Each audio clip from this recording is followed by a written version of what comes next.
En Ukraine, les civils fuient les combats qui continuent dans l'est et le sud du pays. La présidente du Parlement européen soutient la demande d'adhésion de l'Ukraine à l'Union européenne, une perspective qui fait débat parmi les 27. 9 pays d'Europe centrale et de l'Est réclament un renforcement du flanc oriental de l'OTAN face à la menace russe. Accord politique entre les ministres de l'Intérieur de l'Union européenne sur la politique d'asile et d'immigration. Les 27 s'entendent sur une solidarité obligatoire dans l'accueil des migrants. Ils fuient l'est de l'Ukraine par centaines. Avec l'intensification des combats dans plusieurs villes clés du Donbass, ces familles sont obligées de quitter leur région. Ce train doit les conduire à Dnipro, un peu plus à l'ouest. L'armée ukrainienne, qui subit de lourdes pertes, a affirmé ce vendredi avoir frappé des positions ennemies dans la région de Kherson, en quasi-totalité sous contrôle russe. Kiev dit redouter l'organisation d'un référendum dans cette zone en vue d'une annexion par Moscou sur le modèle de la Crimée. À 70 km de là, Mykolaïev résiste malgré les bombardements. Cette ville reste l'un des rares territoires sous contrôle ukrainien permettant d'accéder à la mer Noire. C'est aussi le dernier centre urbain, avant Odessa. Ce stade, détruit par un bombardement, témoigne de la violence des combats. Pour faire face à l'artillerie russe, l'Ukraine demande de l'aide occidentale.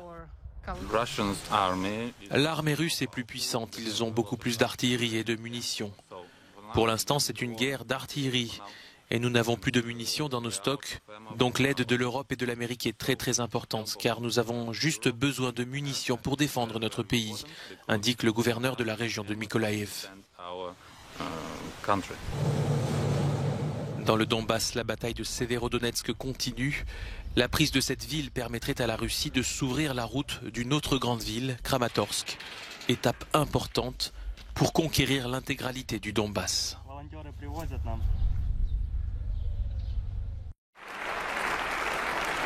Jusqu'où l'Europe est-elle prête à montrer son attachement à l'Ukraine ? D'ici la fin du mois, les 27 devront décider s'ils lui accordent officiellement le statut de candidat à l'Union européenne. La question fait toujours débat à Bruxelles et Kiev a reçu ce vendredi le soutien appuyé de la présidente du Parlement européen, Roberta Metsola, qui participait à une conférence internationale sur la démocratie.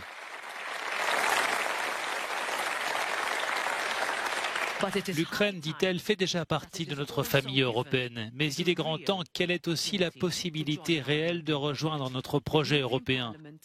Le Parlement européen, que j'ai l'honneur et la responsabilité de présider, soutient fermement la demande de l'Ukraine de recevoir le statut de candidat à l'Union européenne. Présent également par visioconférence, le président ukrainien Volodymyr Zelensky a souligné l'importance pour son pays de rejoindre l'Union européenne. Nous devons enfin supprimer cette zone grise, dit-il, qui est si tentante pour l'État russe. Nous devons passer des paroles aux actes en affirmant que l'Ukraine fait partie de la famille européenne. Dans les semaines à venir, l'Union européenne peut faire un pas historique qui prouvera que les mots sur l'appartenance du peuple ukrainien à la famille européenne ne sont pas vides de sens. L'Union européenne se tient aux côtés de l'Ukraine en acceptant sur son sol les millions de réfugiés qui ont fui la guerre. Mais la perspective que le pays rejoigne l'Europe des 27 semble lointaine, car les négociations, si l'Ukraine obtient le statut de candidat, pourraient prendre des années.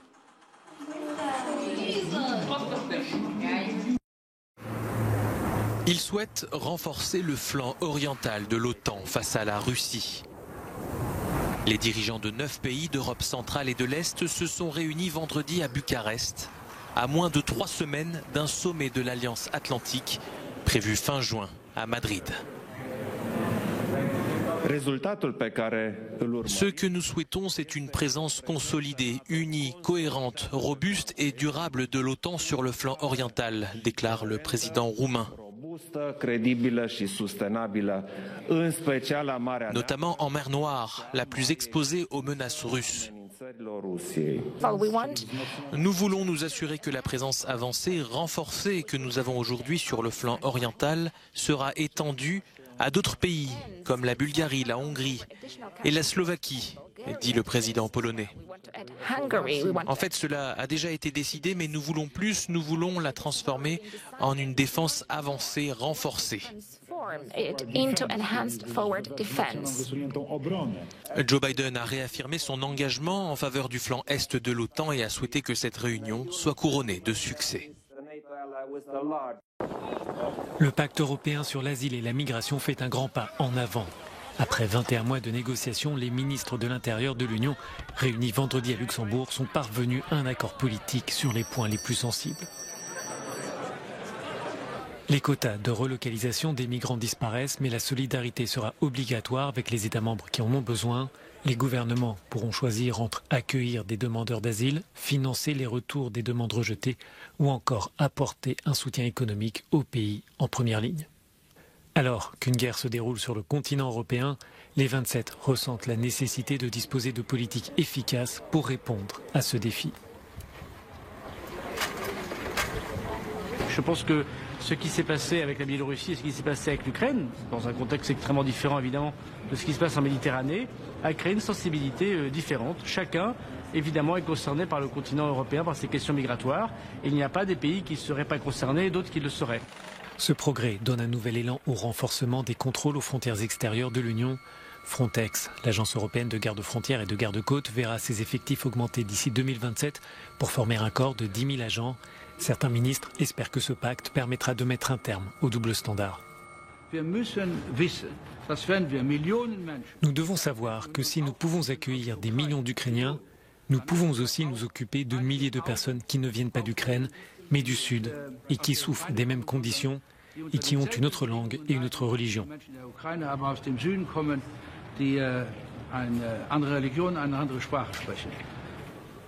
Les ONG saluent cet accord et parlent d'un changement, mais elles souhaitent des précisions. Cet ensemble de règles et de recommandations doit permettre à l'Union européenne de ne plus revivre le chaos observé en 2015, lorsque la Grèce, l'Italie et l'Espagne se sont retrouvés seuls pour accueillir des milliers de demandeurs d'asile qui fuyaient la guerre en Syrie. En visite à Thessalonique, où sont réunis les pays de l'Europe du Sud-Est, le président du Conseil de l'UE, Charles Michel, a pu constater que ceux-ci faisaient front pour condamner l'invasion russe de l'Ukraine. Si le président turc Recep Tayyip Erdogan est le grand absent de ce sommet, sur fond de tensions avec Athènes au sujet de l'armement des îles de la mer Égée, l'heure est tout de même à l'unité. Le Premier ministre grec, Kyriakos Mitsotakis, n'a pas mâché ses mots au moment d'évoquer la guerre lancée par Vladimir Poutine. En cette troisième décennie du XXIe siècle, personne ne peut accepter le révisionnisme d'un despote, a-t-il déclaré. Cela menace non seulement l'équilibre géopolitique international, mais aussi les frontières sur lesquelles le monde moderne a été construit. L'histoire ne peut être réécrite simplement parce que quelqu'un la fabrique arbitrairement dans son esprit. Le Premier ministre grec a aussi profité de ce sommet pour proposer l'intégration des pays des Balkans occidentaux à l'UE d'ici 2033.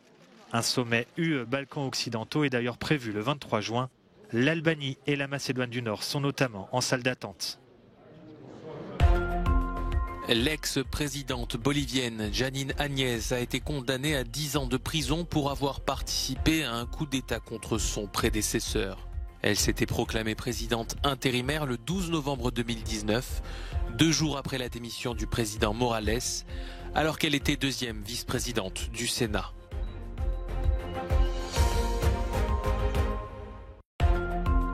Une saisie sans précédent pour l'Islande. L'équivalent de 12 millions d'euros de drogue ont été découverts grâce aux services français de police qui sont parvenus à intercepter des communications d'une application mobile.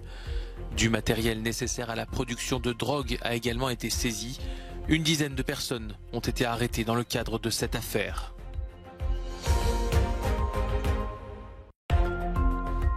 L'incendie qui frappe le sud de l'Espagne est en passe d'être maîtrisé.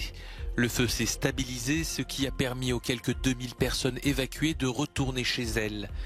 Déclaré mercredi, l'incendie a brûlé 3500 hectares de terre boisée dans cette région montagneuse du sud du pays. 3 pompiers ont été blessés.